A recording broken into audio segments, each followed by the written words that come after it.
Alright, and our races are off. So, very quickly into the action here, our runners are going to buy this hammer in the item shop and then go into their menu and turn on dash so that they can run around, change their text options so it comes up faster in the text box there, but most importantly, turn on the memory cursor. This will allow them to perform the glitch that you are currently seeing them do on both of their screens there. This is a PSP unique glitch known as the equipment glitch, and it allows us to essentially create items we're not supposed to have in our inventory by abusing basically the game freaking out when we change from one character's equipment slots to another. Now, there's a couple of different ways that this can be utilized, from equipping, equipment to a character that's not normally supposed to be able to equip it, but the main way we will be using it for this any percent race is actually to create equipment that we don't have. So we had that hammer there, and you notice from the glitch there, we equipped it into the Knight's armor. The Knight's armor is the strongest non-magical armor that we can get in the base game. It provides us with 34 defense, so we're not too concerned about taking damage in this early game. We're just going to be running from this few fights here as our runners make their way up north to the Chaos Shrine.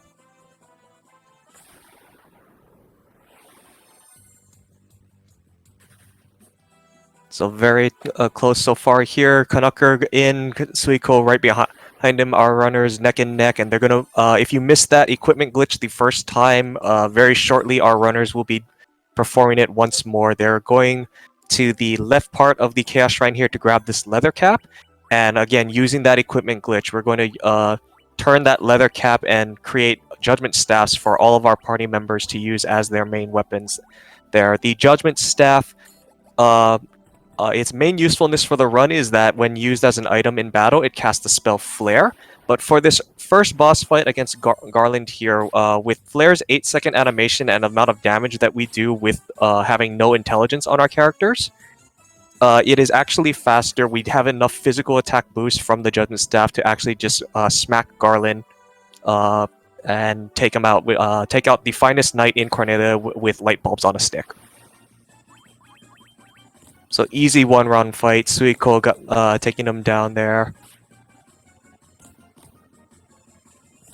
Canucker not far behind there. So easy one-round fight for both of our runners.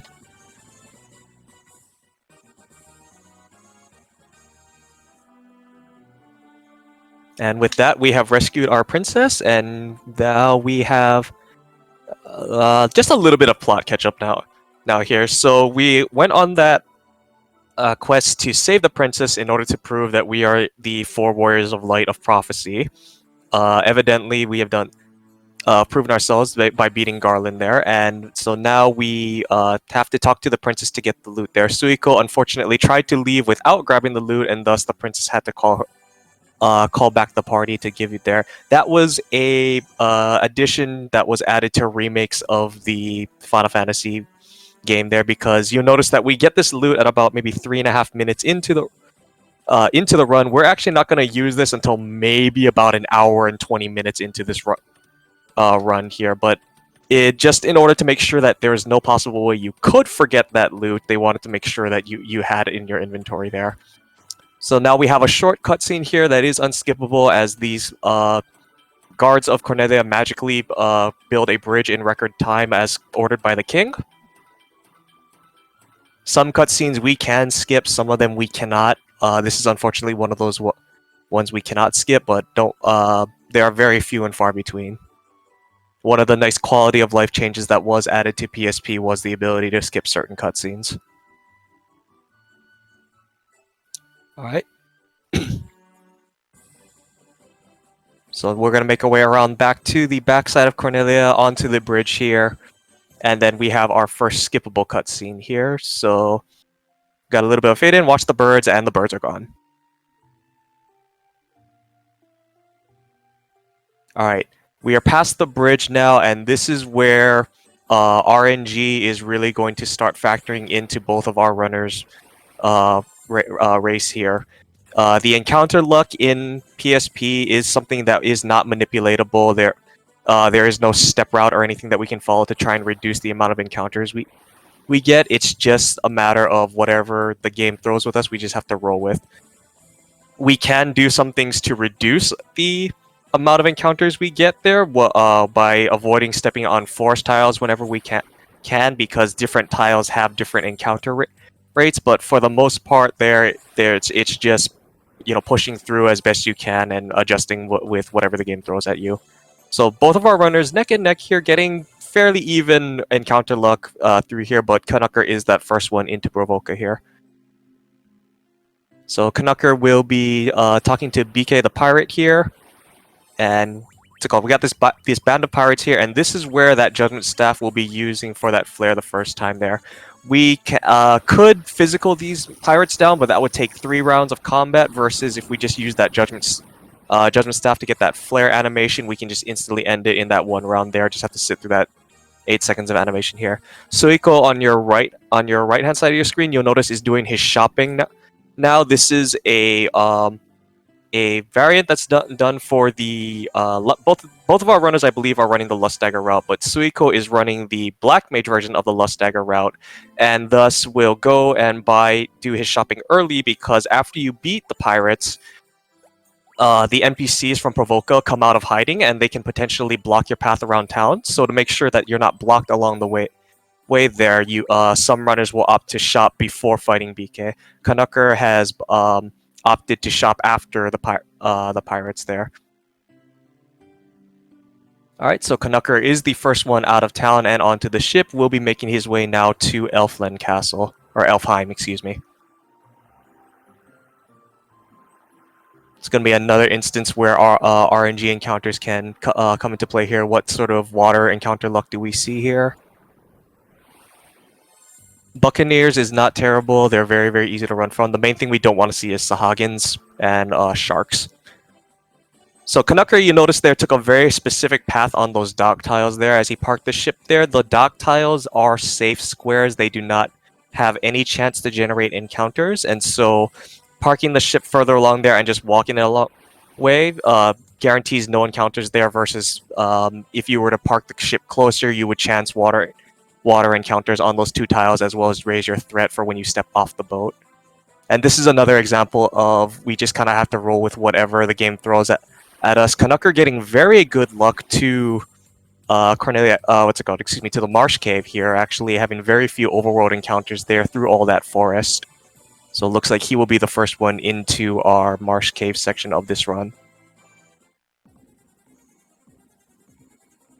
The Marsh Cave is a fairly simple dungeon, given that we have Knight's Armor and Judgment Staffs here. Also has a very low encounter rate compared to other cave dungeons in there. In the PSP version overall, it has a lowered encounter rate compared to, let's say, another remake such as the GBA version. So in the PSP version, it's not uncommon to see, maybe 1 at most 2 encounters, or even a 0 encounter Marsh Cave there throughout your dive in and out of this Marsh Cave there. So Canucker now at the Pisca Demon chest here.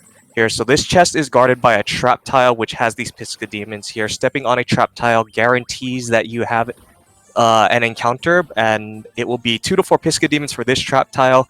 We don't really much care how many we run into in the PSP version, because we have that Judgment Staff. We can just cast that Flare spell, take them all out in 1 round instantly. And with that, we get our first quest progression item, the Crown.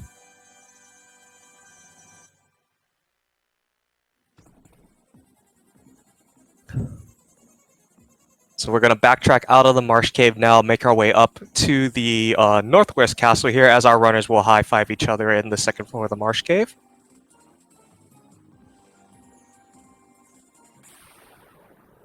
That's the 2nd encounter overall in the Marsh Cave for Canucker.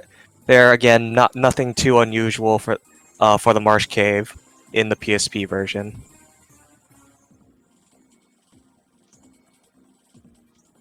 Another 3 Pisca Demon pack for Suiko, and a nice quick 2nd turn Judgment Staff. So now that we're out of the Marsh Cave, we're gonna travel up north to the northwest caster to return the crown to who we believe is the Elven King, but will actually be our next boss, Astos. And this is where we kind of want to start paying attention to who's alive as far as EXP routing is concerned for this early portion of the game. Depending on which version of the Lust Dagger route you run here, and this will be, I know this will be more pertinent for Suiko because he's running the Black Mage version. You might have to have a level threshold that you want the Black Mage to reach, in this case level 8, after you've beaten Astos. So Astos has a preference to cast spells, and the first spell he has in his spell list is the Death spell, which if it hits will instantly kill one party member. Ideally, we want this to hit the warrior. If we hit the thief, it's not bad.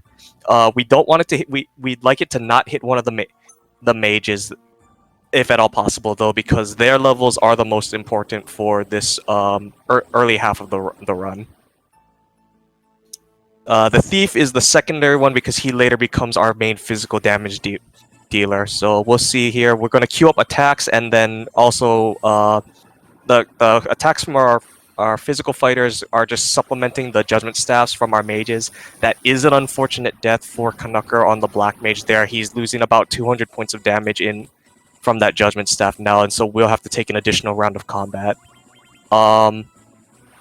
Given that he shopped after the pirates, though, I believe he might be doing the White Mage version of the Lust Dagger route, so he might not be as set far behind as far as EXP is concerned for that.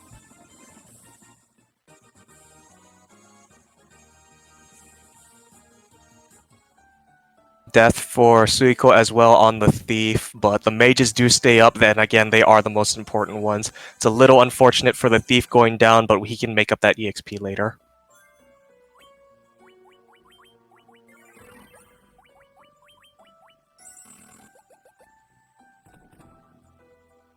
I did not see a leather shield in Canucker's inventory here, so we'll see what he decides to do to adjust here. It looks like he will be opting to farm some experience along the way back in order to make up EXP on that Black Mage there. So I believe it looks like he will be running the Black Mage version of the Lust Dagger route as well. Suiko finishing up his Astos fight as well.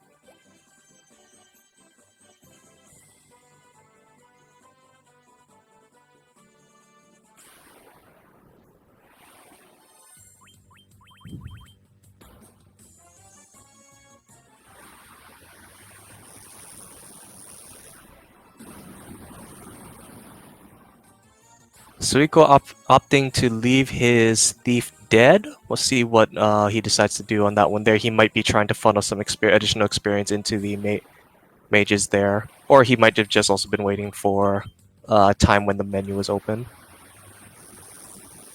Canucker is farming some additional encounters here. He is getting decent luck, however, finding all these ogres here. Those within this Elfland area, those are the best encounters to find if you need to farm up for experience there. So hopefully we'll be able to make up that time that time on not having to spend too much time grinding for the Black Mage here. At level 7 now, so probably only needs just a tad more EXP. He did get the 3 Piscademon pack at the Marsh Cave as well, so that helped funnel some experience here, but it will allow Suiko to make up some ground here, and it looks like our runners are side by side here, but Suiko will have just a little bit of a high five.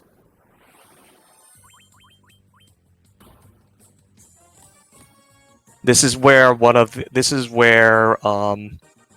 route differences do matter there, because if our runners were running the White Mage version of the Lust Dagger route, which is a older variant of the Lust Dagger route, they actually wouldn't need to worry too much about this EXP threshold, because their White Mage would be their primary spellcaster, and then on top of it as well, they'd be able to they wouldn't need to buy these spells as Suiko is doing on your right hand side screen. Now they could just create items like the similar to the Judgment Staff to cast those spells for them.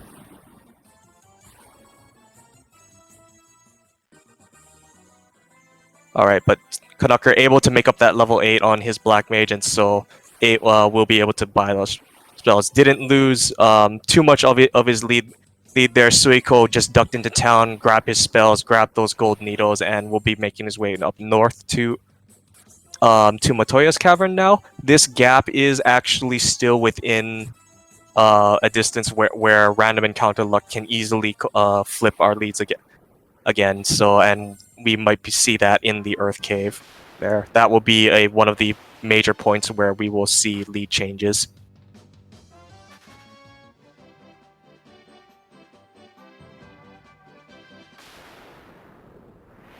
Yep, so Canucker now grabbing his spells, and then a brief follow-up on there. So both of our runners will likely be stopping to grab gold needles while they're here in Elfland. Those gold needles are the only thing besides the Stona spell, which can cure the stone status ailment on our party members. And the reason why we need these is for in the Earth Cave coming up, which is our next major dungeon we will be going to after we do a little bit of back and forth fetch questing here is that there are cockatrices in the Earth Cave, and those are potential run killers. And in a race setting, we want to ensure that you can finish out your race. You want to be able to have that safety there.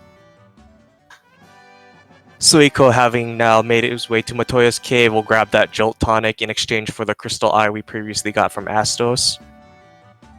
Make his way out of Matoya's Cave, and will sail his way back to Elfland Castle after this. So we'll have another opportunity for our runners to high five as they go by.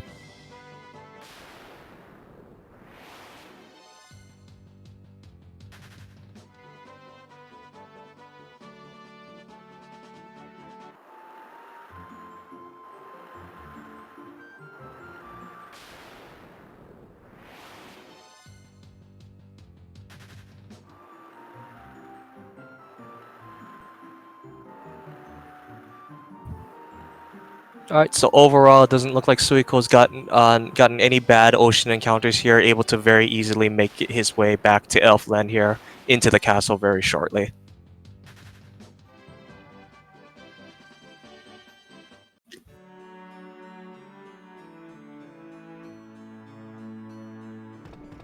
Alright, so with that Jolt Tonic we got from Matoya's Cave, we're gonna give it to the Prince's aide here, who has been cursed with a sleep spell by Astos, and the Jolt Tonic is needed to cure him there. And very angry that we disturbed his peaceful nap, the Elven Prince throws the Mystic Key at us and tells us to get out of his castle. We're a little annoyed that he threw a key at us and didn't reward us for our hard work, so what we're going to do is very quickly duck out of this castle and come back in, and then we're going to go around the back and raid the Elven Armory for some equipment we need for the rest of our journey. So Suiko will be grabbing the Mithril Hammer here, as well as the Bronze Gloves, and this is where our next instance of the equipment glitch will be. We're going to use that Mithril he's using the Bronze Gloves to glitch the Sage's Staff onto his Thief and his White Mage, and then with that Mithril Hammer, we'll glitch the Thieves' Armlets onto every single member of our party. These Thieves' Armlets not only are better for our defenses because they don't have nearly as high as penalty to our evasion, they also give us a +5 flat boost to our agility score, which not only ensures that our party moves sooner in the turn order, it also gives us a higher chance of fleeing from combat. Because we have all of this overpowered gear from the equipment glitch, we actually don't need to take encounters for experience in order to get our levels up. We can do that at a later point in the run. The raw stats from our equipment carry us a lot through this early game, and so we're able to just glitch all that equipment on there, and then we want to be able to run as quickly as possible from any encounters we do not have to fight. So if you see our runners fighting any random encounters at this point, it's either because the fight is an unrunnable encounter, or they are just having some bad luck with the running and they want to make sure that they can end that random encounter in the next round. The Sahagin Big Eyes we can run from with the boost we have to our agility, but it looks like Suiko will be opting to flare them down just to ensure that we get that one round finish on this random encounter.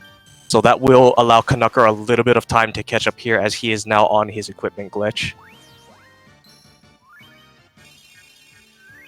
Suiko, the little downside of the memory cursor is that you do have if it does remember the last thing you were on, and if you don't pay attention to what your last input was, you might accidentally queue up the wrong thing. So Suiko accidentally queued up the Sage's staff because he was trying to use the Judgment Staff, but the Judgment Staff was previously in the White Mage's weapon slot, and that's where his menu was last set.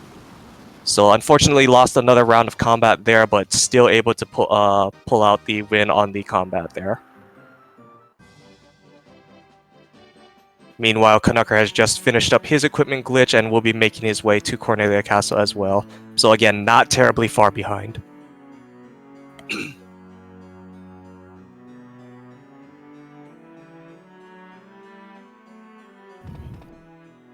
Alright, so we're going to duck into Cornelia Castle here. These rooms were previously locked behind the Mystic Key, so we're able to access them now, and we're going to get that Nitro Powder. This is just a lot of back and forth here in this early game fetch questing here to kind of open up the world map to us. This early portion, we are kind of locked into this little, like, body of water. We can only have maybe like 3 or 4 destinations we can go to. So by doing all of these fetch questing here, we will break open the canal, which will allow us to go further out into the world.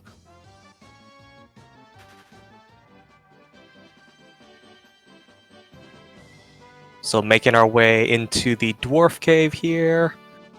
Alright. We're gonna take that Nitro Powder that we got from the Cornelia Castle, and we're gonna go down south to this Dwarven NPC Narek, and he will use that Nitro Powder to blow open the canal for us, which will allow us to go out further into the world map.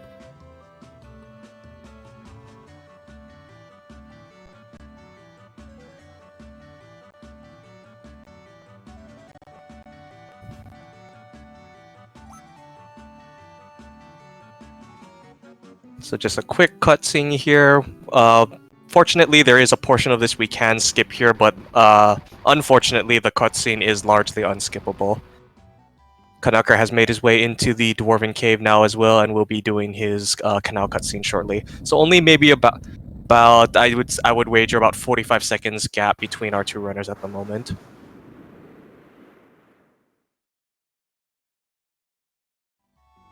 Assuming I'm remembering how long this cutscene is. I zone out because it's unskippable in GBA, which is which is the version I'm most familiar with. I've only recently started learning the PSP version here, and I usually zone out because you can't skip cutscenes in GBA, so I've never actually timed out how long the cutscene is in GBA, but I would say 45 seconds is about right for the PSP version. Alright, so Suiko is now leaving the Dwarf Cave here. We are, what's it called? We're off to save the world. We don't have time to save the dwarves from their flooding cave here now that Narek has blown open a hole in the underground. So we're going to get back onto our boat, we're going to sail through that open canal, and we're going to go through the town of Melmond.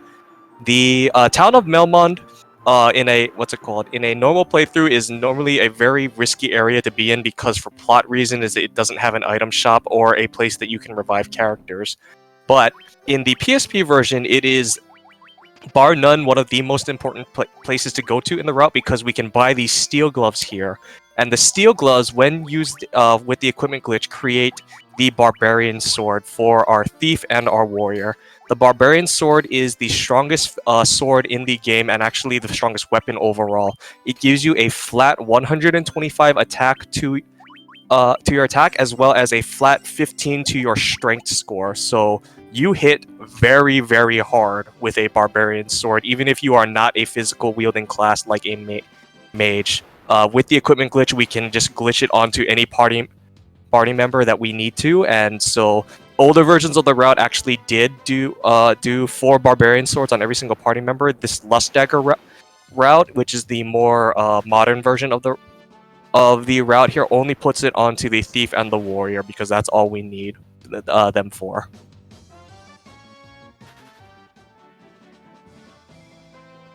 Alright, so now we are going to make our way into the Earth Cave, and this Earth Cave will be one of the major points where we can potentially see some lead swings here.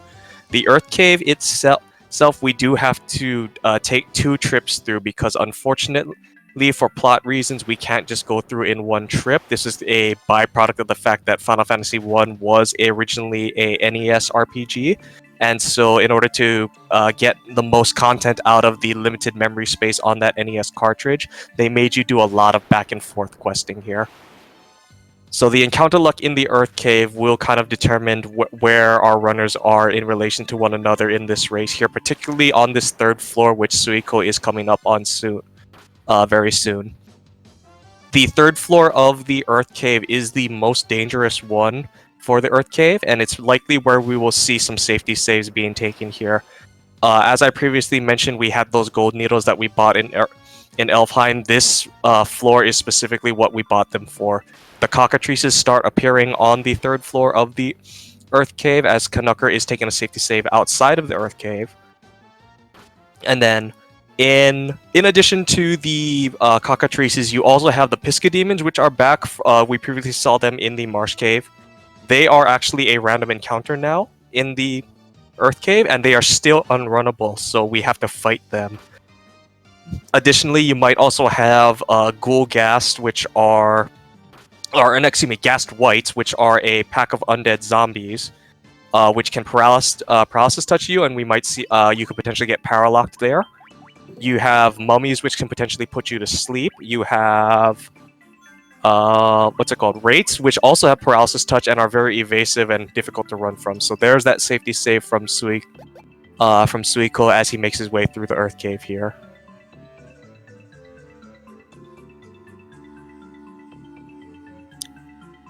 Canucker not very far behind now, also on Earth Cave B3 as well. Suiko having very good encounter luck on the 3rd floor, having I believe no encounters up until this Pisca demon fight at the very, very end, right before Vampire here. Canucker did get petrified for his warrior there. That's fine. That's what we have those gold needles for. We just need to be able to run from this encounter here. Come on, party, clutch it out. You can do it. All right, there we go. Dodge. Able to get out of that scary situation there. So Suiko now on your right-hand side of your screen, back now on the Vampire. The Vampire is normally supposed to be a boss with very high physical defense, but we have Barbarian Swords, so we don't care.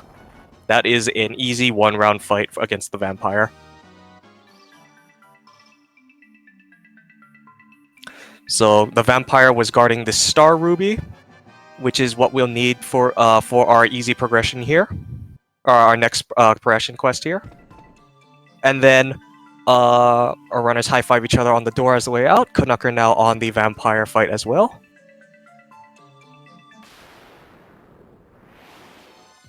And that Star Ruby is used as I mentioned, as our next progression item, as we have to backtrack out of the Earth Cave. Suiko getting blocked by the Bat NPC here, and this is why we actually say the NPCs are the worst enemies in Final Fantasy, because they can block 1-tile-wide corridors. Getting a little bit trolled on that RNG there. So if we were to try to go further behind Vampire's room, we would actually find our progress blocked by a stone tablet that we cannot get through, and so taking this Star Ruby out of the Earth Cave, we're going to go now to a Giant's Cave, which is currently blocking our path here. Canucker also getting blocked by that same bat.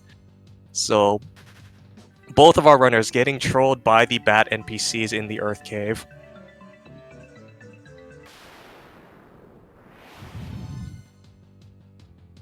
But again, this encounter luck on the backtrack through the Earth Cave is actually one of the reasons why some runners opt to go for a 1-in-6 drop on a minigame that's on the ship known as the 15 puzzle. There's a 1-in-6 chance of getting an emergency exit, and if you get that item, you are guaranteed... you can skip this backtracking because the emergency exit will take you instantly out of a dungeon. Unfortunately, it is a 1-in-6 drop for a minimum 30-second time commitment there, so some runners do consider it. Some Some runners opt to just skip it entirely because they don't want to risk that 30 seconds just for a 1 in 6 drop. But both of our runners now out of the Earth Cave. Suiko just about to enter the Giant's Cave. Again, very, very close between our two runners here. Here, maybe only about 30 seconds barring encounter luck here. So we take that Star Ruby, we hand it to this Giant who's blocking the path here. He stashes it away in his stomach because rubies are his favorite snack, and he gets out of our way after that.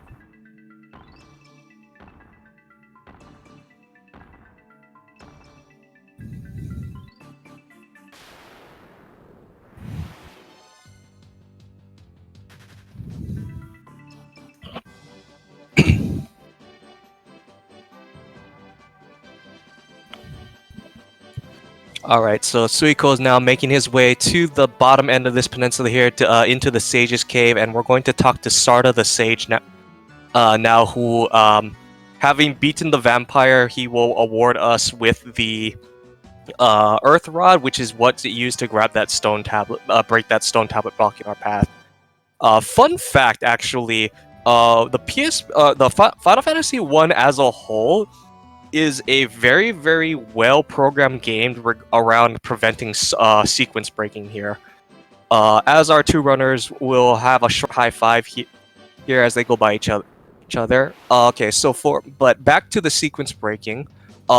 If you were to actually get past Sarda without having beaten the vampire and having the Star Ruby in your inventory, I believe he actually has a different dialogue box programmed for as if you didn't beat the vampire. I know this is true in the NES version. I don't know if they carried it over, but this is part of the reason why there isn't any weird like reverse boss order route for Final Fantasy or like, you know, some major glitching to try and sequence break on that one there. They actually have several program safeguards in effect to ensure that you couldn't, for whatever reason, sequence break in this game. Even though getting to Sarda requires the Ruby, and barring, you know, getting like an airship or something like that, you couldn't possibly get to him without having the Star Ruby there.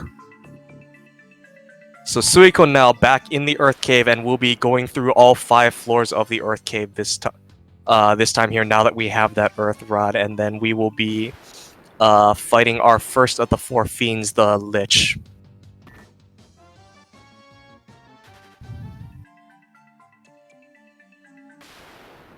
And again, encounter luck will play a huge part into where our runners are at this point in the race. Suiko getting the dreaded one-step encounter.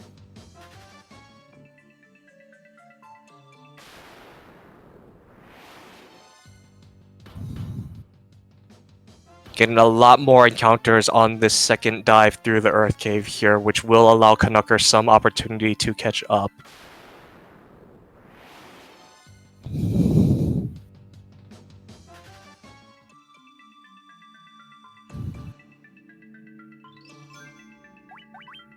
Suiko on the 3rd floor of the Earth Cave now, taking that safety save again.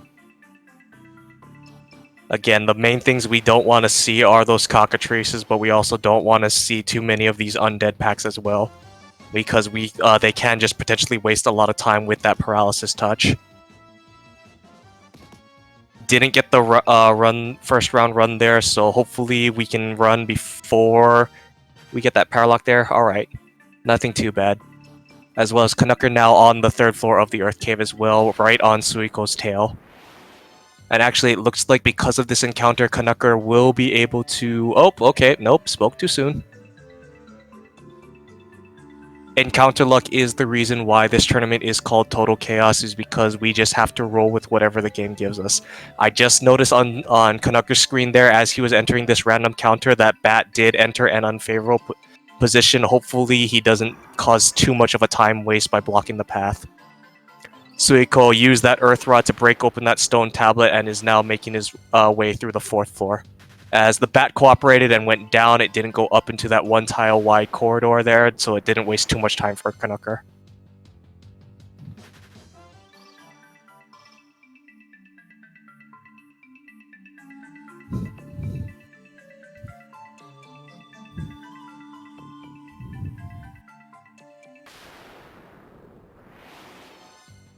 So Suiko almost through the 4th floor of the Earth Cave here. Canucker just coming up on the 4th floor himself. So about a floor between our two runners here. Still a very close race overall. Alright, Suiko on the 5th floor of the Earth Cave now. I was about to say that 5th floor has the lowest encounter rate of the entire dungeon, so a little ironic timing there, he got the encounter there, but... So on the Lich here, we will likely see another safety save. Even with all of this agility equipment we have glitched into our inventory, Lich does have the slim chance of outspeeding us and getting a turn in, and he does have a preference to cast spells. If he casts Blizzara, that is an instant party wipe, as none of our party... most of the time with our party, we're not healing, and oftentimes as well, we don't have enough HP to survive a Blizzara anyway. So 700 from the Thief, 500 from the Warrior, that is just enough to get the 1200 HP needed for to take out the Lich. So nice one-round Lich fight for Suiko, as now Canucker is on his Lich fight as well. So only about a boss fight between our two runners here. Very, very close coming out of the Earth Cave. This is very good to see.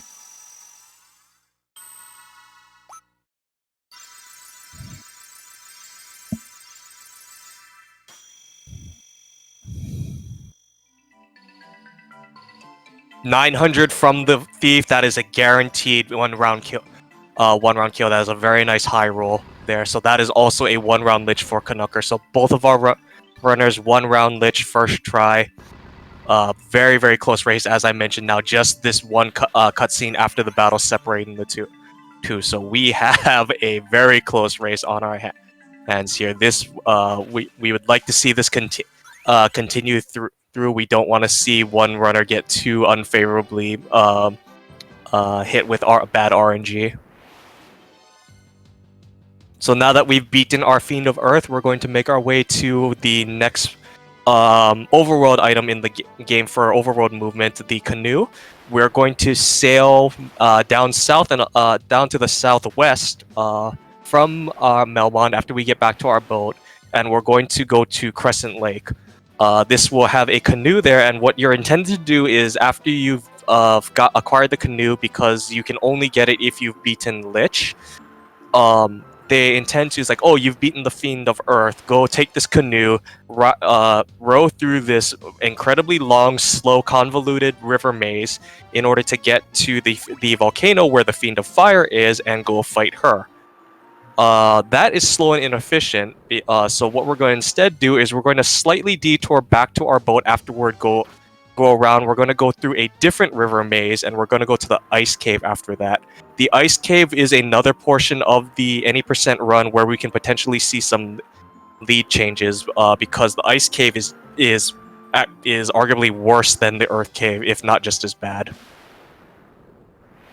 So Suiko has made it to the dock where Crescent Lake is, and now just has to walk over to where the town is.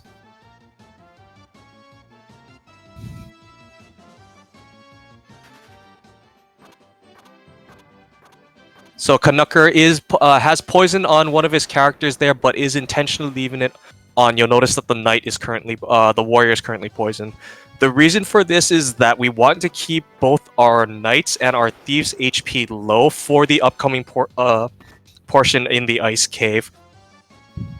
The Ice Cave is where we will be doing our level grind for the rest of the run, and we want to temporarily kill off both the warrior and the thief. So by leaving them poisoned, their HP will gradually tick down as we take steps in the overworld until they hit 1 HP.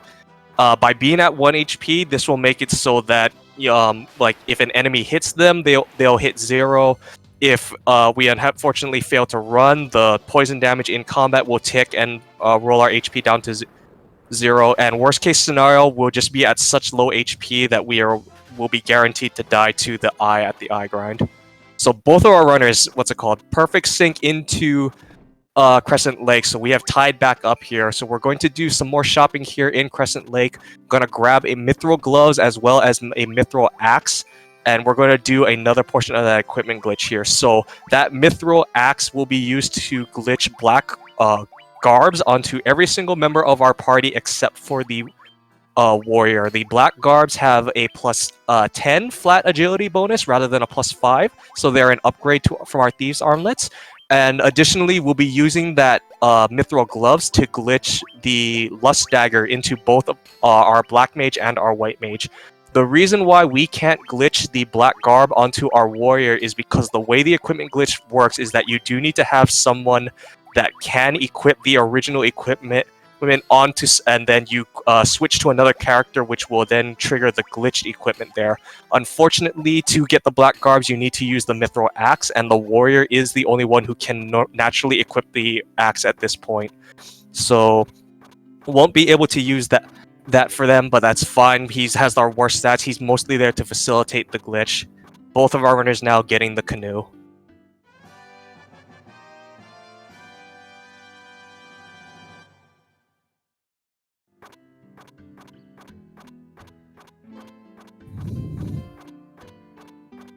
Alright, so with that canoe in hand, we're going to leave Crescent Lake here, take a quick shortcut cutting across this river, make our way back to the boat, and we're going to take a slight detour north into the ice cave.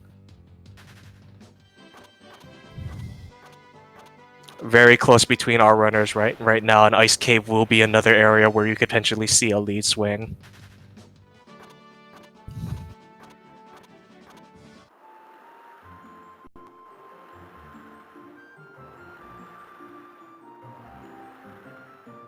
The little fun thing you can do is that if there's an opening of ocean right next to the river, you can actually park the boat right next to that and instantly transition to the canoe. There is a dock that's a little further north there, which I believe is the intended place you're supposed to park it, but we just park our ship right next to the mouth of the river there. We save those few steps of overworld movement. So our runners now taking that canoe and sailing through this little river maze here to make it into the ice cave. Ice cave will be an area where we will likely see another safety save from our runners here.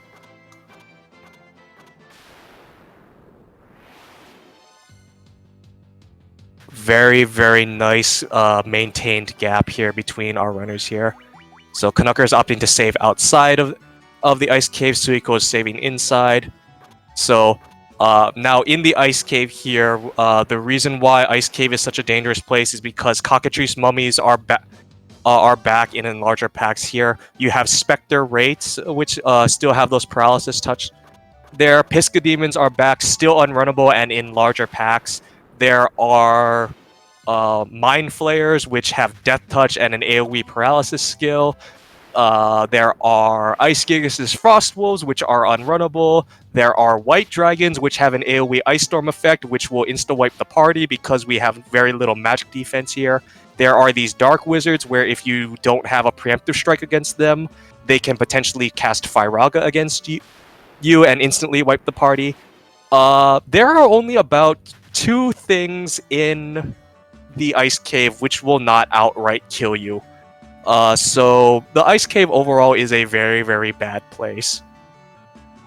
Suiko has both his warrior and his thief down now because of those poison ticks, and is taking a safety save here in the middle of the ice cave because now he's down 2 less party members to run. Canucker was a little power locked there, but able to pull it, get that judgment staff out with the black mage.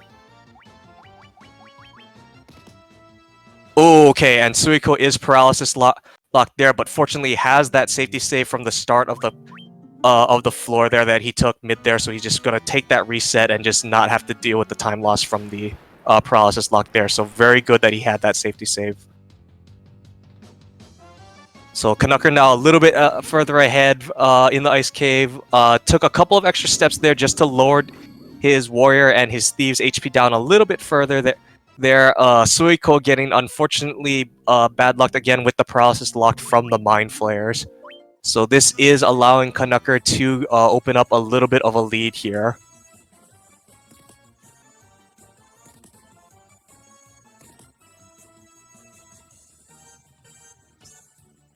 Suiko getting one bad encounter after another on those resets there, but fortunately the Ice Gigas Winter Wolf 1 is just unrunnable. It's nothing that terribly dangerous that he can deal with. He's just going to Judgment Staff and take him down. So now we are on the eye for the for Canucker. What he's going to do is he's going to heal his mages up to full, but again, leave his warrior and his thief down at low HP because he wants the eye to kill off those two party members as quickly as possible. So he's going to defend and just stall until both of those two party members are dead. Ideally, we'd like to see the Thundara, which we got on that second turn there. That Thundara will instantly take out both the warrior and the thief at those low HPs. And then with all these equipment, agility equipment we've glitched into our party, we can just we're guaranteed our mages will go before in the turn order. Take the eye out with the Lust Dagger. And we deal enough damage that we can take out the eye in one round of combat. So with our with only our two mages alive, we're splitting the eye's 3200 EXP between our two mages rather than all four of our party members. This allows our mages to get levels very, very quickly, usually 1 to 2 eyes per level, if that. And we'll be doing this up until we hit about level 18, because what we're trying to do is funnel that EXP so that our mages, by the time we kill the Fiend of Fire Marilith, will be level 19 to learn the level 5 magic spells that they need to. So Canucker ahead on the grind here as Suiko has made it to the eye now. About level 16 for Canucker. We'll see what... Suiko will make up a little bit of time here. Not a whole lot, but a little, because he doesn't have to wait for the eye to kill off the warrior and the thief. And then we'll just be on the eye grind himself now.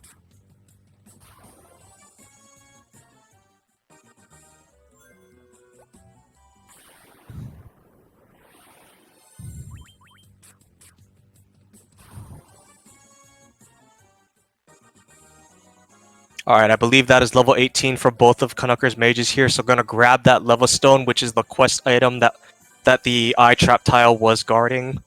And then we're going to leave the Ice Cave after this here. We're going to bring up our Thief now, and we're going to leave the Warrior dead because, again, we are still trying to funnel that EXP into both of our mages here, but we do also want the Thief to try and obtain some levels. The reason for this here is that when the Thief class changes into a ninja, if he's at least level 15, he can learn up to level 4 black magic.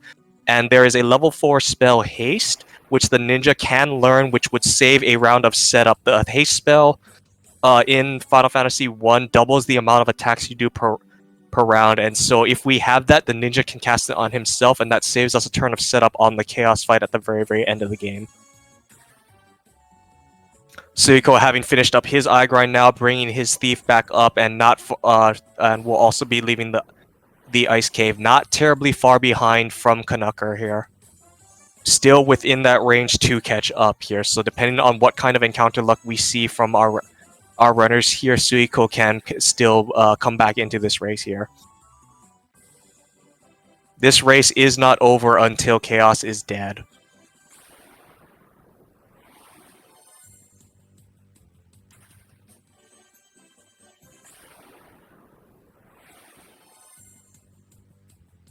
So now that we have gone through the Ice Cave, gotten the Leva Stone, done our level grind here, we're going to make our way back to our ship, and we're going to detour down south to pick up that airship.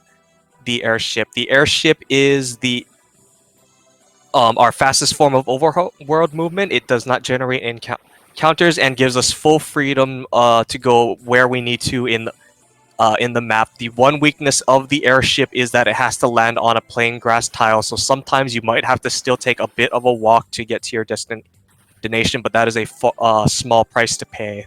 So we are going to, after we obtain the airship, we are then going to go to the Citadel of Trials or Temple of Ordeals, some combination of those words, and we're going to do the class change quest.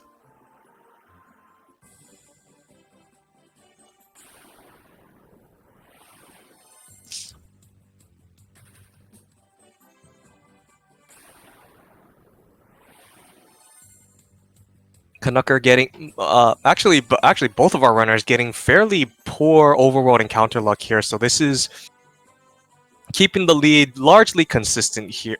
in here, but it's mostly just slowing down our runners here, just overall mostly an annoyance than anything else.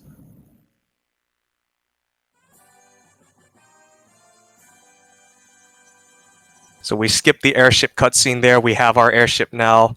Canucker just got his Suiko just entering the desert, has made up some ground from the ice cave there, and we'll be sailing down south and a little bit west to land on this tile here. So this is the one grass tile that is close enough to the temple over ordeals to park our airship there.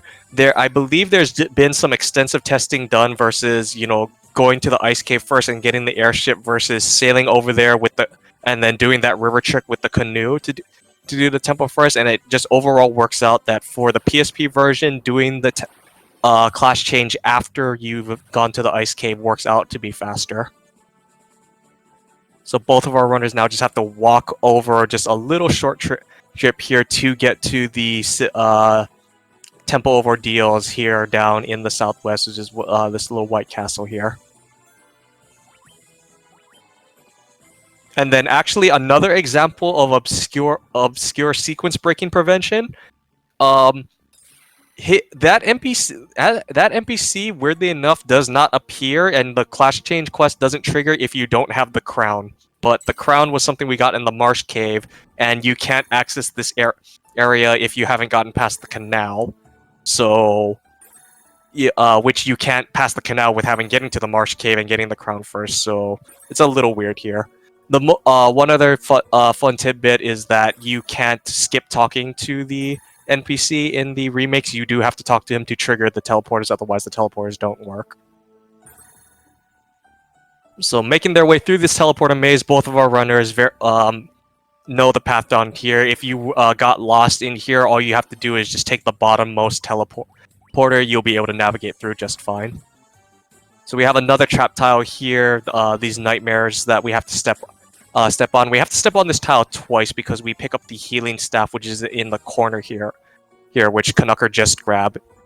And then he's going to take a quick moment here to glitch a Lordly Robe onto one of his mages here. This is just to boost the intelligence of the mage in question, because the mage our black mage is our primary spellcaster for the party, and it just guarantees us that if we have to cast those spells, we hit those damage ranges. And then another important thing to note here, actually, so if you watch on Suiko's screen here, we're putting the Lordly Robes into the shield slot, and if you've been kind of watching our equipment glitches prior to this, we've been... Oh, that's unfortunate there. So, looks like Canucker got ambushed by the Mind Flayers and did get hit with the Mind Blast here. So, let's see what happens here. Fingers crossed that someone can come back up here. The paralysis won't re-trigger from the Mind Blast here. It's just a matter of someone coming up before the Death Touch hits through our party's magic defense. Okay, so the white mage is back up, and Canucker is opting to take the safe route to get that Judgment Staff off and just wipe the party there. So, dodge the bullet there. That was a very scary situation, but it did allow Suiko to take the lead again.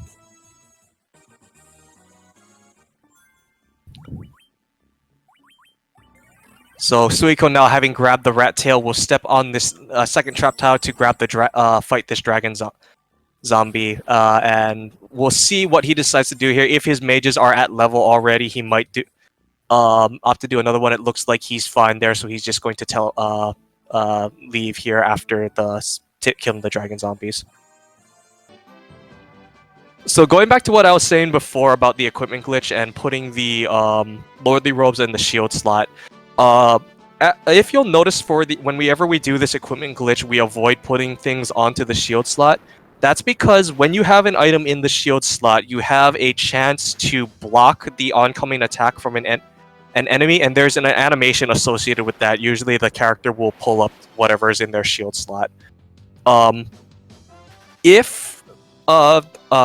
Because you're only supposed to program shields there, the shields are shields themselves going into the shield slots have no problem, but we often glitch things like body armor or helmets and gloves into slots they're not supposed to be in. So one of the things our runners have to be cautious of is that the item that they glitch into that shield slot has to have an animation tied to it for the shield blocking animation, because if they glitch a piece of equipment that doesn't have that animation there and the game tries to do that blocking animation, that will instantly hard lock the game. So the Lordly Robes are safe. Later on, we'll be glitching Survival Vests. Those are safe. And then later on, we'll be glitching Ribbons. Those are safe. So Suiko now has made his way to Cardia and talked to Bahamut here. He's going to be finishing out that class change. Canucker not far behind, just is about to land in Cardia himself, and we'll talk to Bahamut shortly.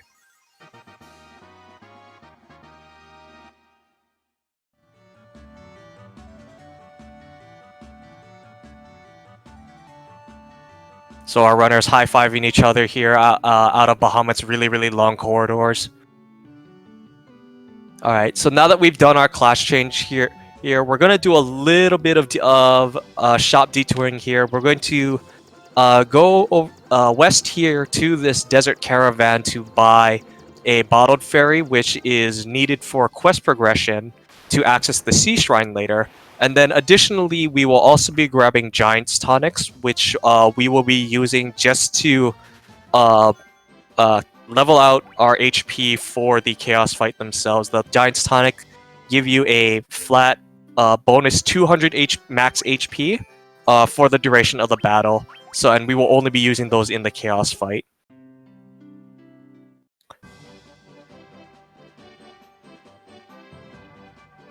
So Suiko, now having bought both the Bottled Fairy and the Giant's Tonic, will make his way to the town of Gaia.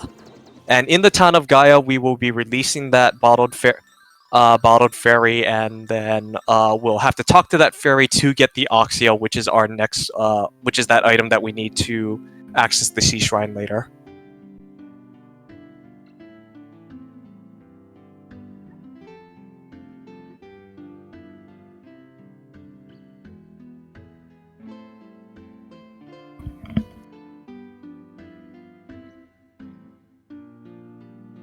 Canucker now also in Gaia, releasing his Bottled Fairy.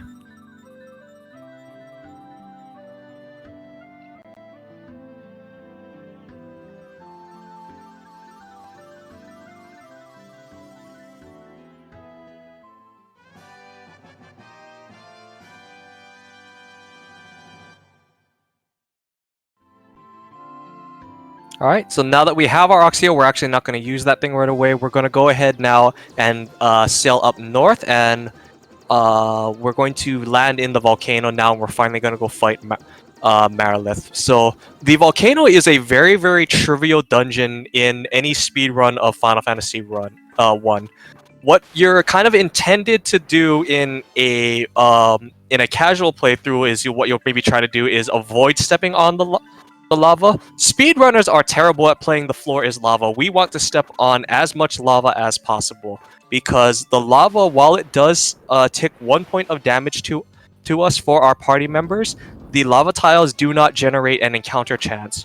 So we step on as much lava as we possibly can in order to ensure that we have no encounters and we can quickly make our way through the volcano and down to Marilith. So the volcano is a very, very short dungeon for the speedrun, because we don't go detour to grab all of the treasure chests that are in the volcano itself. Suiko having some very unfortunate encounter luck here. Because of PSP's lower encounter rate, it's actually not uncommon to see a 0 to 1 encounter volcano, and he's already run to 2 thus far.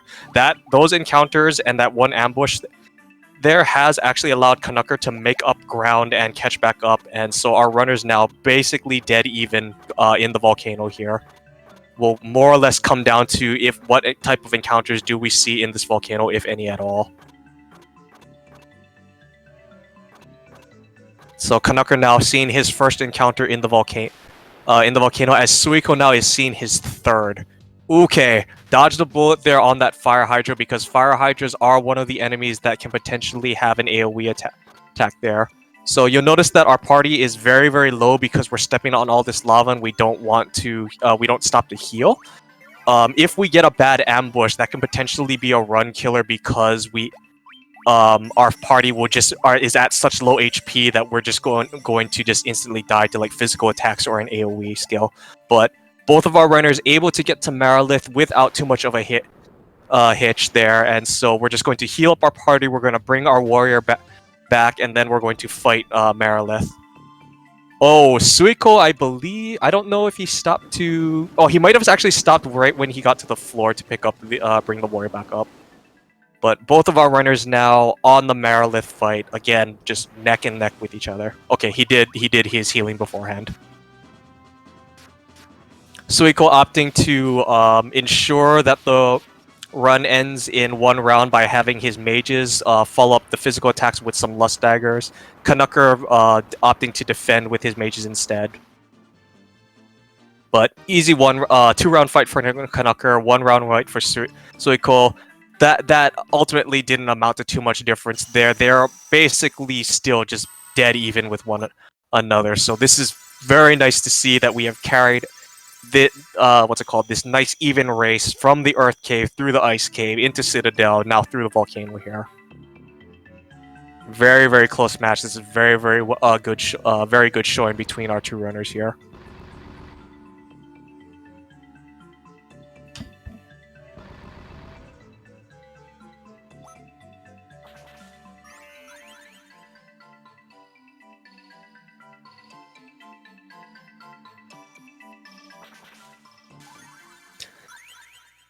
Alright, so now that we have beaten Marilith, we're going to do a little bit more shopping before we do go to the Sea Shrine. We're going to stop at Elfheim here, and we're going to grab level 4 Black Magic for our Black Mage at a minimum, and possibly our Ninja if he has hit the level thresholds. We're also going to stop by Melmon to grab level 5 Magic, and then we're going to make our way to the Sea Shrine. So Suiko unfortunately was not able to get that level 15 for the Ninja. That's alright. It only saves that little bit of setup on there. It's not the end of the world. Canucker also in the same boat there. The important part is that the Black Mage does learn haste. You do need at least one haster in your party. So now we're in the town of Melmon here. We're going to stop and grab Hilara for our White Mage. This is our primary method of healing for the rest of the run, so we don't need those potions anymore. And then we're also going to grab the teleport spell for our Black Mage. The teleport spell allows us to backtrack one floor of a dungeon, so it saves us a time in the Sea Shrine where we have to backtrack a lot. And then it also saves us some time a couple of other places so that we don't have to backtrack out of like towns or the Waterfall Cavern either. So both of our runners now will be making their way to the town of Onrock, where inside the Sea Shrine awaits. The Sea Shrine, we have to go up the Sea Shrine and then we go down the Sea Shrine, but we can fortunately do this all in one trip. We have to go up to the Mermaid's Floor to grab the Rosetta Stone, which is a item that's needed to access some quest progression, which will allow us to access the Mirage Tower later. Canucker got, didn't get body blocked by the blue hair there. Let's see, does Canucker beat the menu boss? Okay, he beats the menu boss first try. Suiko now also at the submarine. Let's see, can Suiko beat the menu boss? Suiko also beats the menu boss first try. So in the PSP version of the game, the menu defaults to no, whereas every other version that has the cursor on yes. So if you're mashing in PSP, you will talk to the barrel and say no over and over again there. So I like to call that the menu boss. So this Sea Shrine is where we can also potentially see some more lead changes here. So Canucker just finished up fighting a Prince Sahagin Chief encounter. Those are one of 3 unrunnable encounters that are here within the Sea Shrine. There are also Ghosts, which are unrunnable, and then there are Water Elemental packs, which are unrunnable there. The Ghosts now on Canucker's screen, if you see here. But overall, our 2 runners neck and neck side by side each other here on the 4th floor of the Sea Shrine.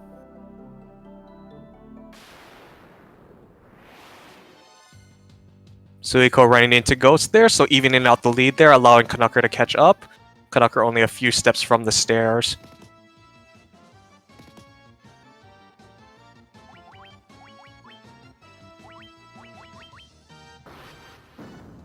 Alright, so on the 5th floor of the Sea Shrine here, the Sea Shrine does not have any, the 5th floor doesn't have any encounters because it's a passive floor where all the mermaids live, so we just have to go around the back of the Sea Shrine here and we'll grab the Rosetta Stone.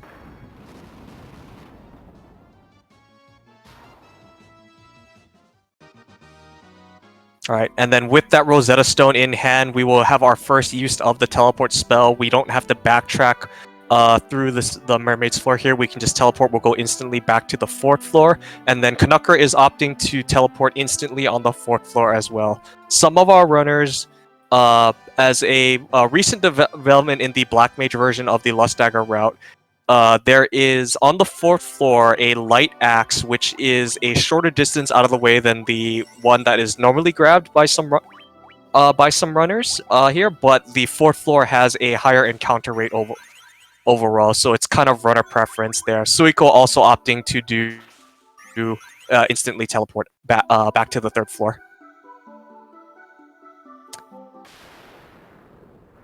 So it is runner preference there. The 4th floor light axe is fewer steps, but you have a higher chance of generating an encounter there. But whereas on the 2nd floor, there are encounter rate is slightly lower, but you have to walk more steps to get to it.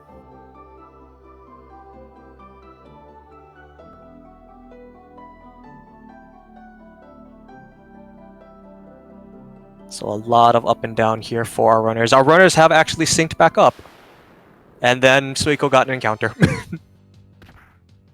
Alright, so Canucker here on the 2nd floor of the Sea Shrine again, and we'll be detouring to the left-hand side of the map here in order to grab that light axe. And then with the light axe in hands, okay, so one important thing to note here, you're going to see our runners approach this chest from the right-hand side.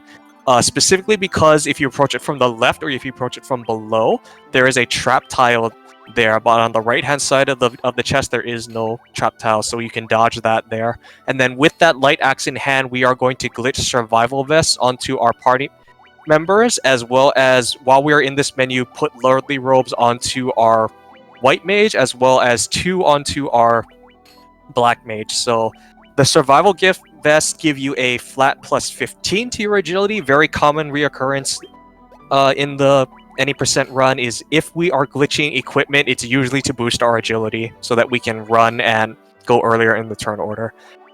So we put the survival vest on our party members there and our black mage because he's our primary spellcaster. And then the lordly robes are there because they give you a flat 15 intelligence boost. We put those on the white mage because late game she will be relegated to full healing duty. And then we put a couple onto our black mage just to ensure that he has enough flat intelligence boost to have that what's it called? A flat intelligence boost to do the damage ranges he needs to on his spells.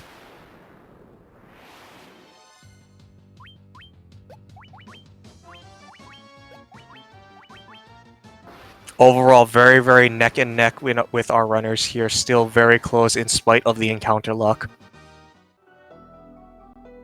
This is a perfect example of why this race is not over until Chaos is dead. So many times in this race, one runner has been maybe like a minute behind of the other, and then just through encounter luck on both sides is able to close that gap back up.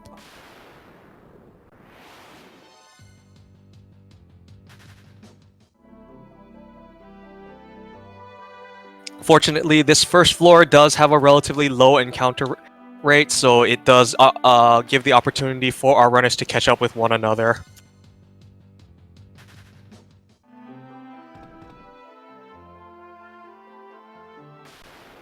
I've lost count of how many times these two have high-fived each other in this one dungeon alone. So Canucker, the first one to make it to Kraken, and Suiko right behind him. Suiko actually the first to start the Kraken fight because Canucker decided to stop the heal. So Kraken is a very, very trivial boss in the PSP any percent because Kraken's strongest attack is his physical hits, but we have stacked so much armor into our party that his physical hits do almost no damage to us. So we are able to just Barbarian Sword him down. Ink is fine, it just wastes his turn. The darkness does not nearly inhibit our ability to physical attack as much as you would think it would. And then, so the worst thing he can do is cast the Thundara spell. That's the most damaging thing he can do. Canucker got excellent turn order, getting that haste on the ninja. So again, haste doubling the attacks that the ninja does per round.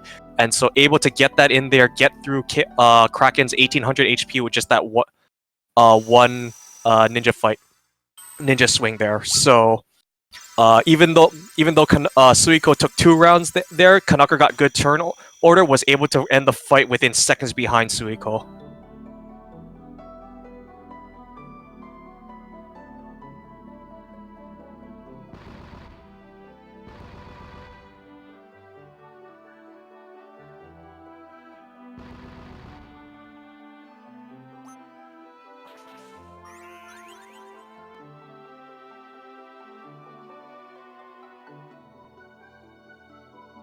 So now that we have beaten Kraken, we are going to make one more detour before we go further into our quest progression here. We have to sail up, row up north in our canoe to the waterfall cavern. Suiko unfortunately running into an Ice Gigas in the overworld. This is an unrunnable Ice Gigas. Both of our runners with an Ice Gigas. Oh my.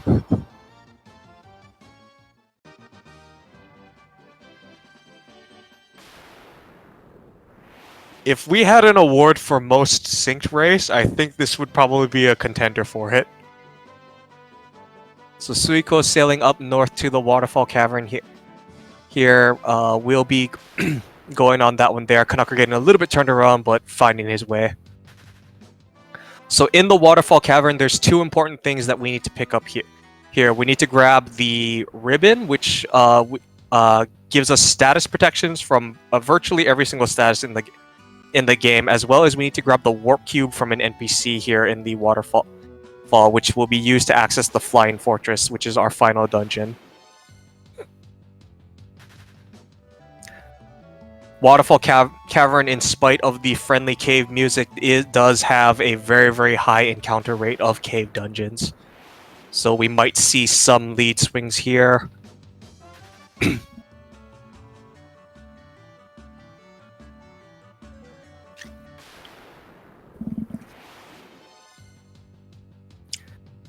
Doesn't look like our runners have run into anything too terribly dangerous thus far.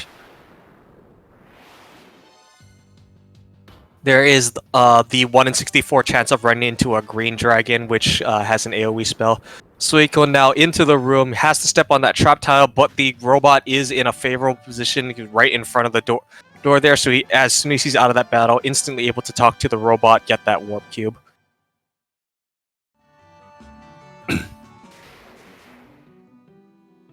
Alright, and then we have to grab this ribbon from this chest, and then this is a unique instance of the equipment glitch. So up to this point, you've just seen us, we just glitch one piece of equipment into our party. With the ribbon, we are actually going to now duplicate equipment into our inventory. So we're going to turn that ribbon into a Gigantaxe, and then using that Gigantaxe, we're then going to create additional ribbons for the rest of our party. So because of the equipment glitch used in this specific way, we are able to just grab the one ribbon, and we don't need to go out of our way to grab the other ribbons, which are spread out throughout the game. So Canucker getting some unfortunate luck here with this Cockatrice Pyrolist ambush here. We are at a higher level though, so we do have enough magic resistance that we should be able to resist the petrification touch of our party. We still have gold needles if we need them. Just a little bit of a time waste as Canucker has able to run away from the encounter there. Robot being a little trolly, but able to get that warp cube. So Suiko does take a little bit of a lead here as he's now back on his airship and will be sailing down south back to the town of Melmond.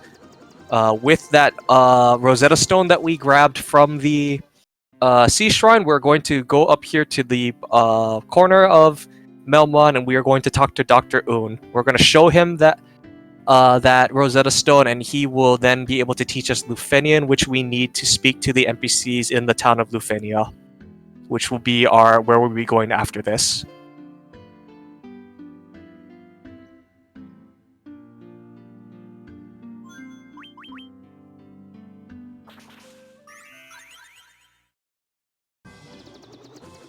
Alright, And then with our knowledge of Lufenian in hand now, making our way to the Lufenian Peninsula here. Lufenia is a very, very out of the way location. It's all the way down south on this long peninsula here, and the only place we can land our airship is up here in the north. So we have to trek all the way through all this forest tiles. So what you'll see our runners do here, as Suiko just did, cut through that river just to lower that encounter rate for those few tiles, and then just when we get to some small patches of marsh here, just avoid stepping on the forest tiles as much as we can. Forest tiles have the highest chance to generate an encounter of all overworld tiles, and we we can't do anything to avoid stepping on them here, so we just do what we can and just roll with whatever the game gives us.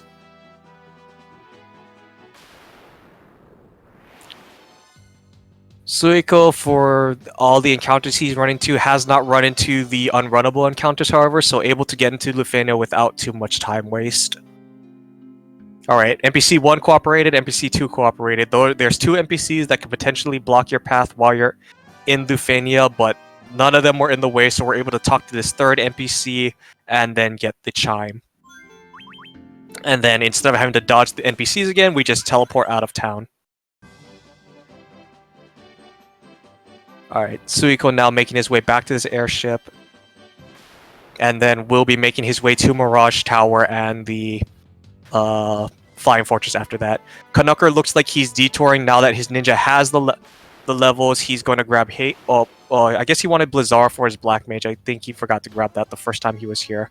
But now that he has that, we'll be making his way to Lufenia after that.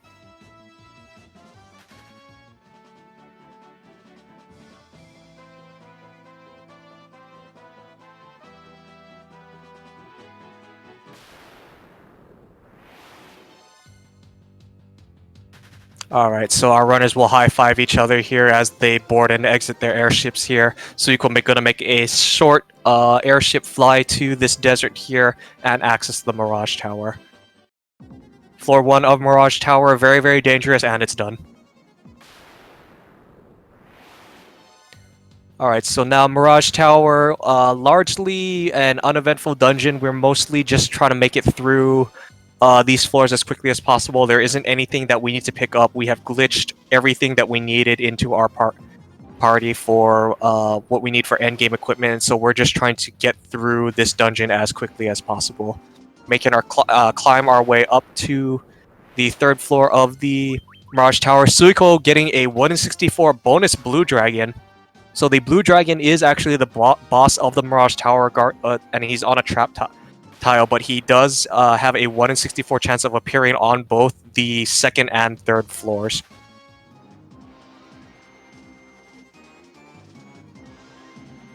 Canucker has now gotten his chime and will make his way back to his airship to get to the Mirage Tower. Suiko now on the 3rd floor of the Mirage Tower will be fighting the actual, the proper Blue Dragon trap tile very shortly.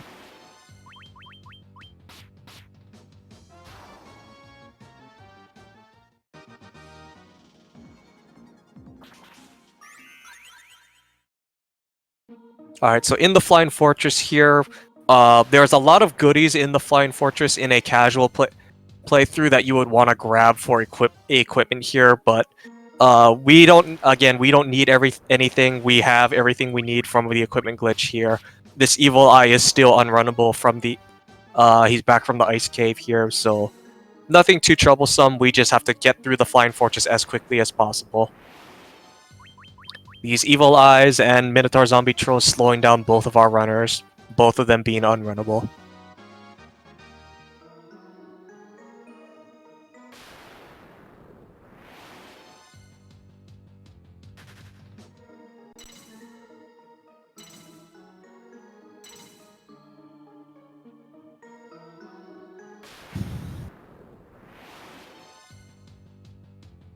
Alright, so Suiko now coming up on the 4th floor. This is a wraparound floor. You have to go 2 tiles in two different directions, or 2, I guess, map screens in any 2 directions without doubling back in order to get through this tile.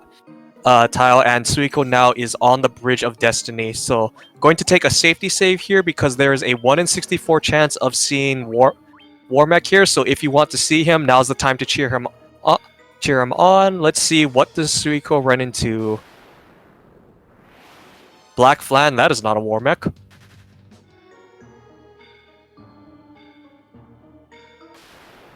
Second encounter on the floor. Fire Hydras, that is not a War Mech. Okay, so Suiko has made it to Tiamat, so no War Mech yet, but we do still have several tiles that we have to step on after the Tiamat fight, and those can generate encounters, so what's it called? Not out of the woods yet, but Tiamat, very, very short fight. The worst thing she can do is her AoE skills. Thunderbolt can potentially kill the Black Mage because the Black Mage does not have a ribbon on. Yeah, that's a down Black Mage, but with our 2 physical damage dealers up, able to end this round fight in 2 rounds.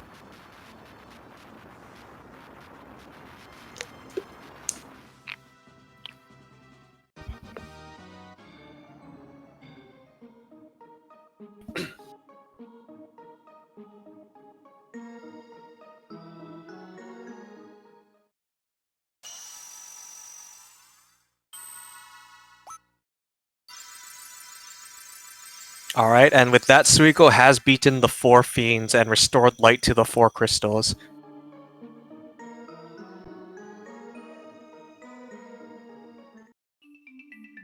Not a whole lot of time in this race left, but Canucker can still catch up depending on what kind of Chaos Shrine Suiko gets. So Canucker now has beaten the Blue Dragon and will be making his way through the Flying Fortress. Alright, so no War Mech unfortunately, so Suiko able to make it out of there and will be making his way back to the airship and to the Chaos Shrine now.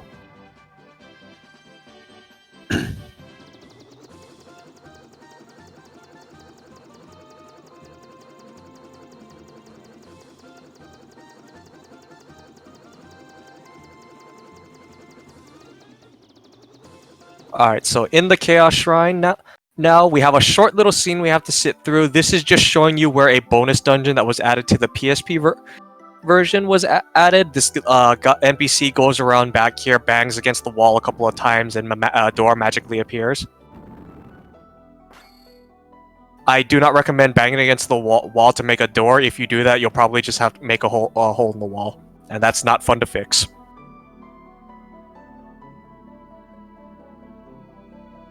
So, having restored the light to the 4 crystals, we're going to talk to this black orb, and we're going to open a time portal, which will allow us to travel 2,000 years into the past, which will then allow us to do our final boss rush. So, Suiko going to take a safety save here after bringing his party back up because these first 3 floors of the Chaos Shrine are the most dangerous. There are unrunnable purple worms here, which are basically just time wasters. The things we don't want to see are any type of dragon. The white dragons have the AoE Ice Storm, the earth dragons have the AoE Earth Dust. Dragon zombies are unrunnable and just waste time. There's just a lot of generally bad things here, and you're going to see a lot more of them because the possible encounters you see in the Chaos Shrine is so small per floor. Canucker now on the Tiamat fight as well.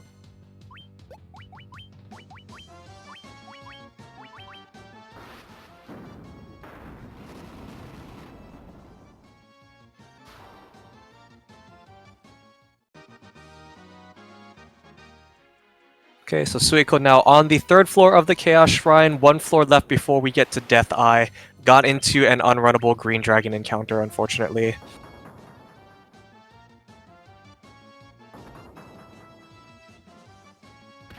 And that's Tiamat down for Canucker.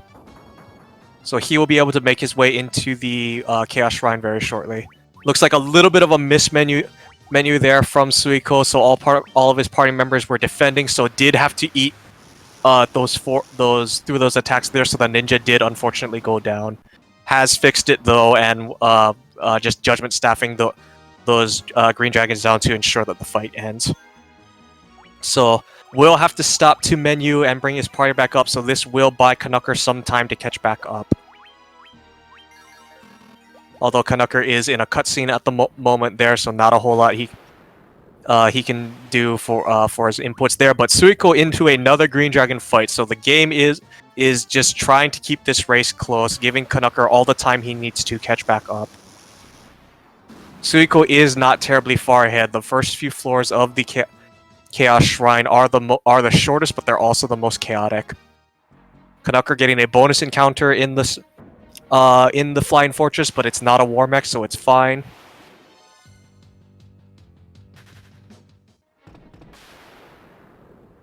Alright, so Suiko now on the Death Eye. Very, very short boss. Barbarian Swords makes very quick work of him.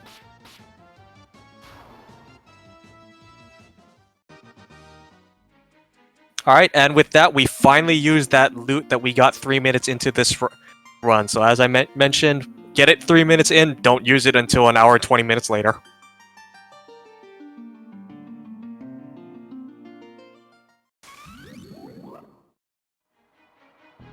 So Canucker now has made his way to the Chaos Shrine. We'll be starting his dive shortly.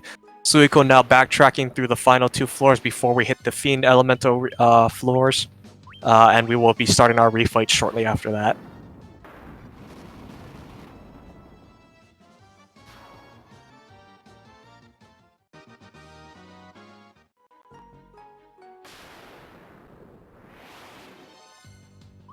Dragon Zombies galore for Suiko. This will slow him down and buy Canucker time to catch back up. So again, not out of this race yet. This is a very, very close race going into the Chaos Shrine. There's not a lot of time left for the run, but there's still enough time that Canucker can catch back up depending on what type of encounter luck both he and Suiko get. White dragons appear for Canucker there, but it was not an ambush, so he's safe there, able to get away in that second round. Canucker now on the third floor, so after we'll be beating the Death Eye, so I will say Canucker is maybe about a floor and a half behind Suiko right now. Very, very close race, and Suiko is just getting a lot of these unrunnable encounters right now. Green dragons for Canucker are unrunnable, opting to just Barbarian Sword them down.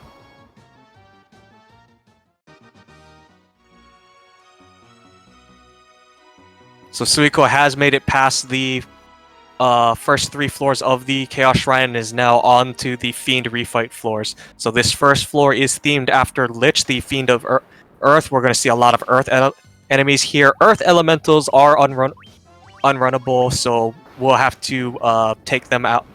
They are weak to fire, however, so giving Canucker just that little bit of extra time to catch back up.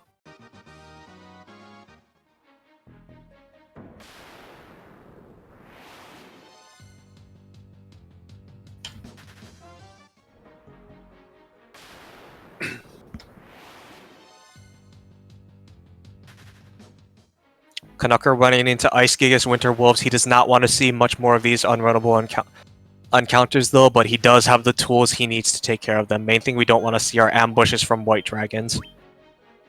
So Suiko now on the Lich refight, going to take a safety save here because Lich's first spell is Flare. Does have that chance again to outspeed us. We're not guaranteed to take him out in 1 round. Suiko opting to not haste his ninja here, so we'll guaranteed be a 2-round fight. There is the Flare from Lich there. We'll see, does the Knight live? Okay, yeah. Unfortunately, the Flare does do about 300 points of damage there, and the Knight was below that 300 threshold there, so we'll have to take that reset there, but fortunately he did save, so we'll just have to take some time to heal the party back up.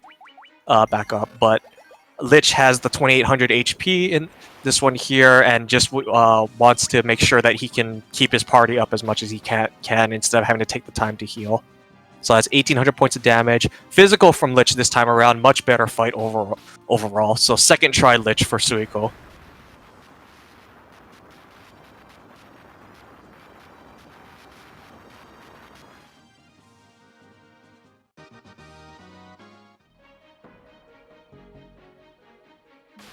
Canucker slowly catching his way back up now, maybe only about what a little over a floor behind as Suiko is making his way through the fire floor, and Suiko has made it past the worst of the floors for the Chaos Shrine. So no more White Dragons or Dragon Zombies or Earth dragons now, and we'll just have to. It'll be down to encounter luck after this to see what type of ground he can make up.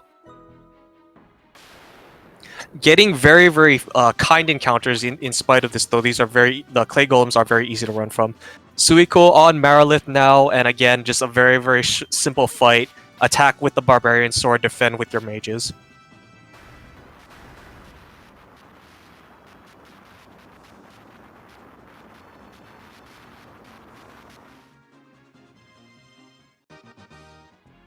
So Marilith down, Suiko now on the 3rd floor of the Sea Shrine here. We can still run into water elementals again, so those are unrunnable still. So depending on how many of those encounters we see, Suiko might be held up on this floor a little bit here. Thus far, it looks like hasn't been getting anything too terrible. Canucker now on the Lich fight, taking that safety save as well.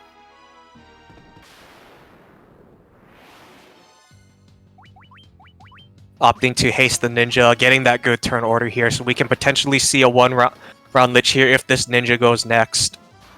2100, that is just under the 2800 points of damage needed to kill Lich. He is like in single-digit health, if I'm doing my math correctly.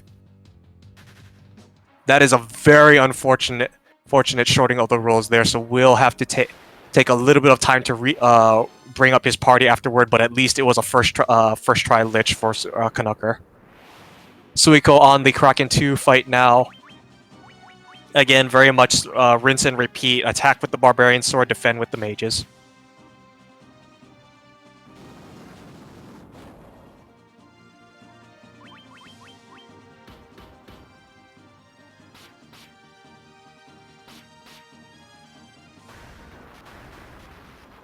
So that is Kraken down now, and Suiko will be on to Tiamat 2 after this, and will be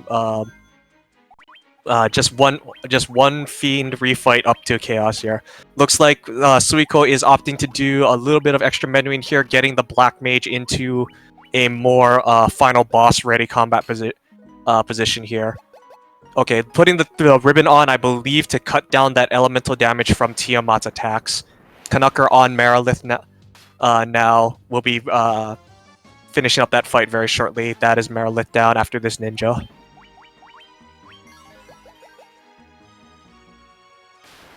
Alright. Suiko now on the Tiamat 2 fight. We're going to haste the ninja because Tiamat has 5500 HP. Didn't get the good turn order, unfortunately, so that's fine. Tiamat usually is a 2 to 3 round fight anyway if you don't get that haste off. So now that we have the haste, though, however, we can just finish her out. Looks like it will be one more round of combat after that. There's the Thunderbolt, but we have the ribbon on the Black Mage now, so very likely to survive. Ribbon cuts elemental damage in half from fire, ice, and thunder magics. So that is Tiamat down for Suiko, and he will be on to Chaos very, very shortly. Canucker coming up onto Kraken himself, not very far behind. Getting into the water elementals, though, so that will slow him down a little bit. Air elemental is not unrunnable, but... Okay, Suiko now on to Chaos's floor. This is the final floor, so he's going to do some last-minute menuing here. So what we're going to do is we're going to take off all of the agility gear from the White Mage, and we're going to put the Sage's Staff into her weapon slot here to boost her intelligence as well. And then by taking off all her agility gear, we ensure that she goes last in the turn order every single turn. Additionally, we're going to put a ribbon and a Barbarian Sword onto our Black Mage, and he is going to be our third source of physical damage for this Chaos fight. Safety save is highly recommended because Chaos can still wipe you, and the first turn is the scariest here.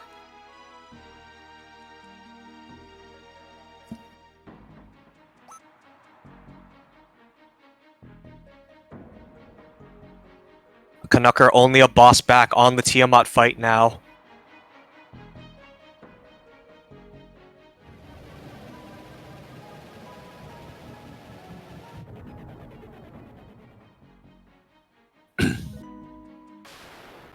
So let's see what this Chaos's AI is going to do. So this first turn, what we're going to do is we're going to throw Giant's Tonics onto both of our ninja and our Black Mage to ensure that we have the proper HPs so that we can survive Chaos's attacks every single round. We're going to heal Aura with our White Mage, healing about 250 damage per round, and we're going to haste our Ninja, our Knight, and then finally our Black Mage. And then after that, we are just going to swing Barbarian Swords over and over again until Chaos is dead. Chaos has 20,000 hit points in the PSP version. Blizzaga is actually a great first turn opener there. It guarantees that he doesn't kill any of our mages there. So we got past the scariest part here. So now Suiko is just going to go through his setups and will be soon in hold X to win mode. Slow roll on the ninja might slow him down, although because he will have to now reapply that haste. Fortunately, it was applied after the ninja was already hasted, so he does not need to double apply it to fix that status there. Canucker has made his way to Chaos as well and is just doing his last minute menuing. Will be on this Chaos fight shortly here, so Suiko may be only about 3 rounds ahead on damage of him, but that might be enough to secure the win.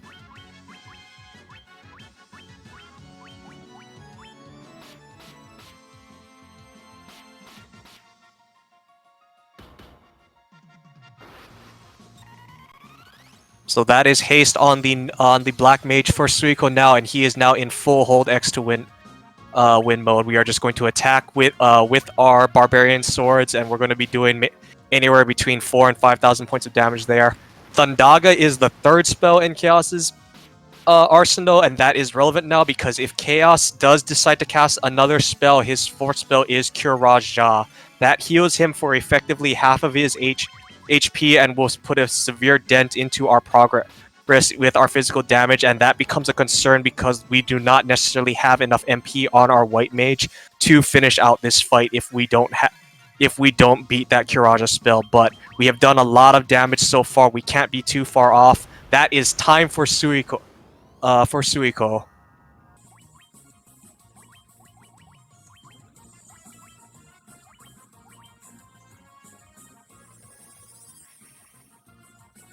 That is time for Suiko with an official SRL time of 1 hour, 37 minutes, and 1 second.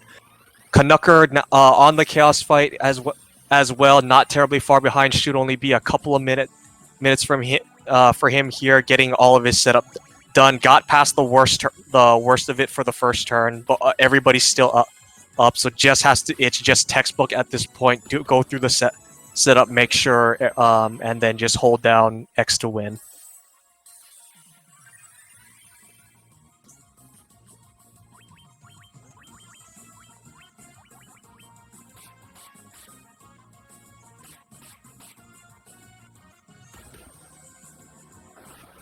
Alright.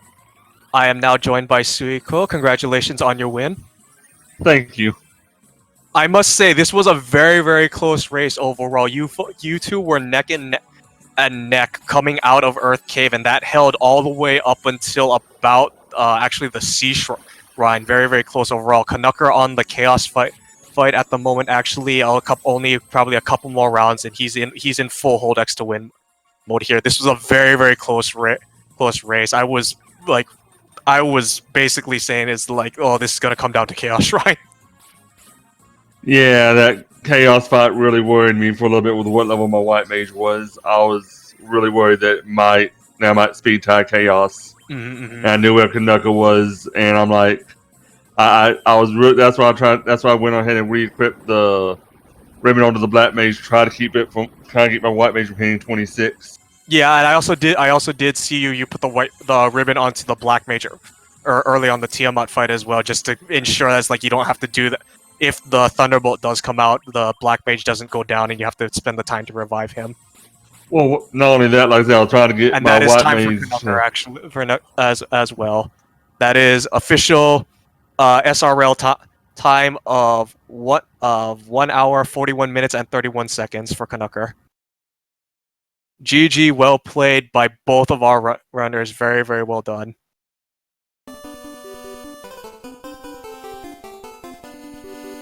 this was a very, very close race here. Let's see if we can get Canucker in here.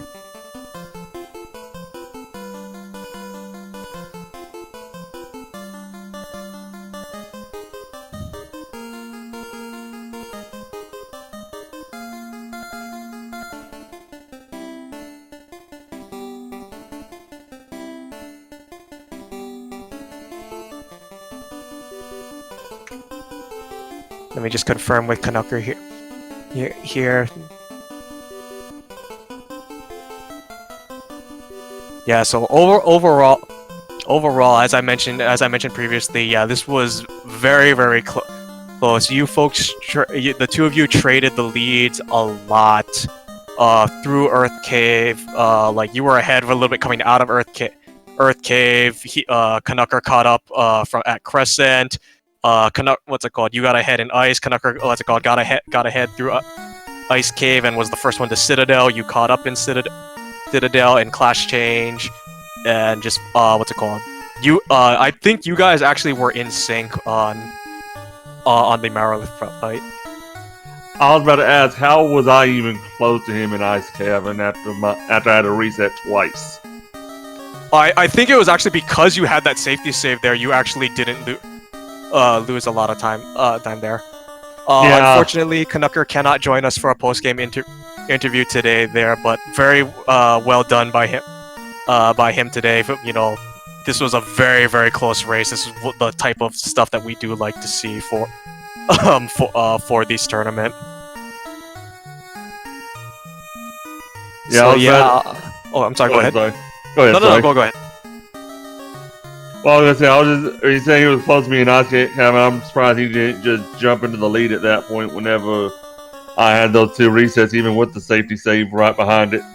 Yeah, I think because actually what happened was that you pulled ahead coming out of Crescent Lake with after you folks got the canoe, and you were slightly ahead on River Encounter, so you were maybe about like halfway through floor 1, while Canucker was just coming up to the Ice Cavern itself there, and then going through the second floor. Actually, Canucker, I think, got a little held up. I can't remember if it was you or Canucker that got held up by a Mind Blast Paralysis lock.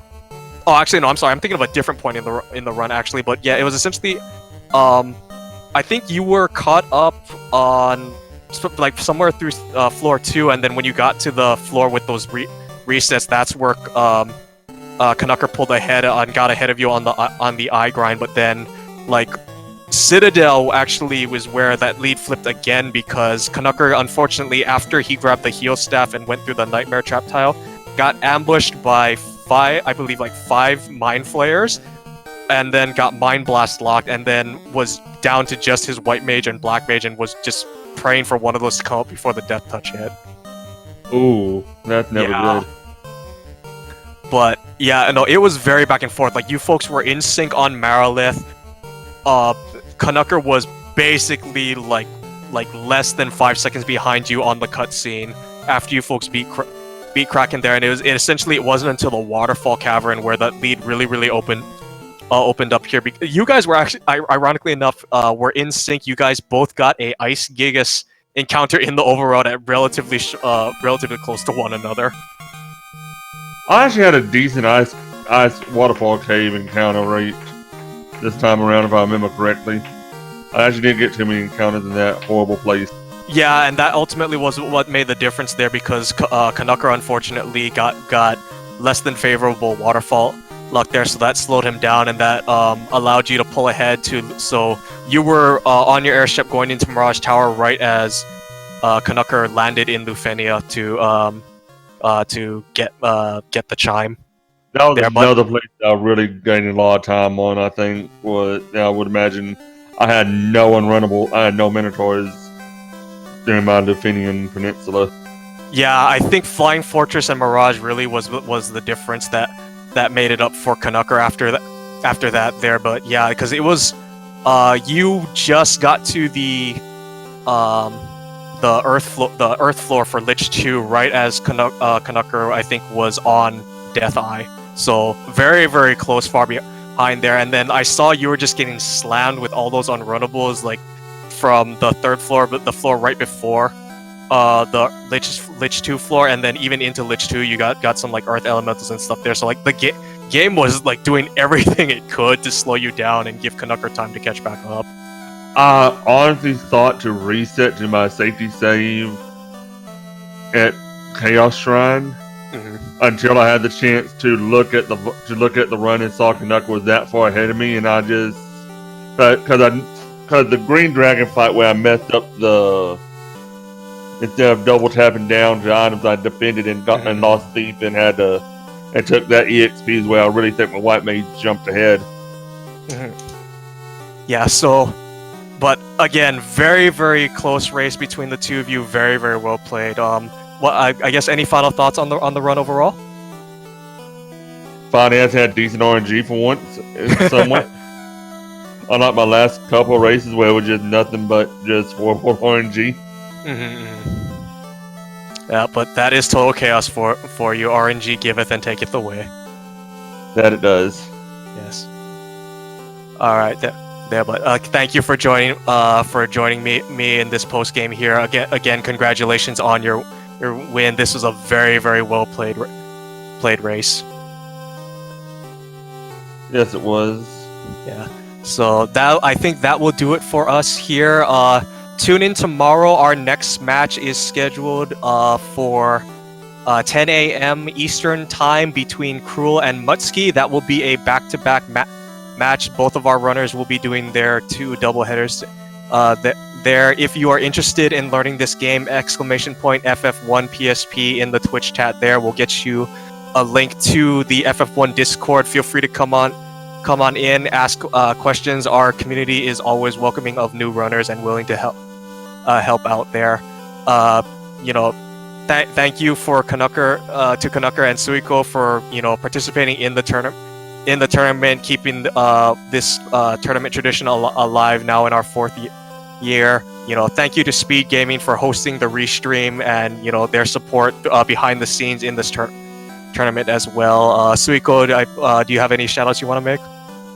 I'm just everyone behind the scenes, really, like you said, just Speed Gaming, all the restreamers, everything that lets us be able to even host the tournament, even show it to y'all. Yes, very, very appreciative of that. But yeah, that will do it for us today. Thank you, everyone, for tuning in and watching, and we hope you continue to come out and continue to support the tournament. But that will do it us from tonight, and I hope you have a great rest of your day.